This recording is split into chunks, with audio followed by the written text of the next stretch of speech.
গত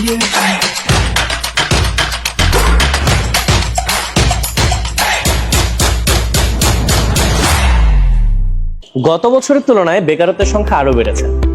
চাকরির এই মন্দায় আপনি বিকল্প কিছু ভেবেছেন? আমি যদি বলি, এমন একটা চাকরি আছে যেখানে আপনি আপনার সময় মতো সুবিধা অনুযায়ী কাজ করবেন, সেটা হোক দিনে অথবা রাতে, এবং আপনার প্রমোশনের জন্য আপনার বসের সাইনের উপর নির্ভর করতে হবে না। আপনার বেতন বাড়বে কি বাড়বে না পুরোটা কন্ট্রোল থাকবে আপনার হাতে। তাহলে ব্যাপারটা কেমন? জি, ঠিকই ধরেছেন, আমি ফ্রিল্যান্সিং এর কথা বলছি।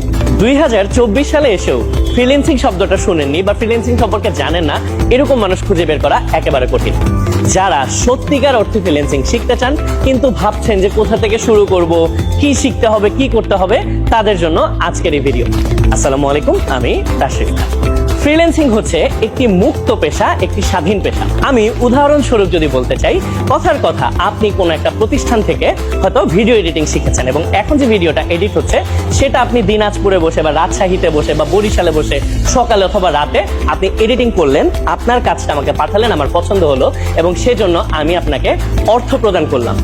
এই যে পুরো একটা প্রসেস, এটাই হচ্ছে ফ্রিল্যান্সিং।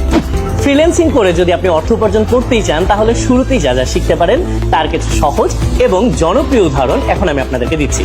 প্রথমেই বলবো photo editing, video editing, graphics designing, web designing, web developing, SEO. মাত্রিয়তে যে কাজটা আপনারা দেখলেন, এটা কিন্তু ভিএফএক্স এর কাজ, যে কাজটা আপনারা ফ্রিল্যান্সিং শেখার মাধ্যমেই রপ্ত করতে পারবেন।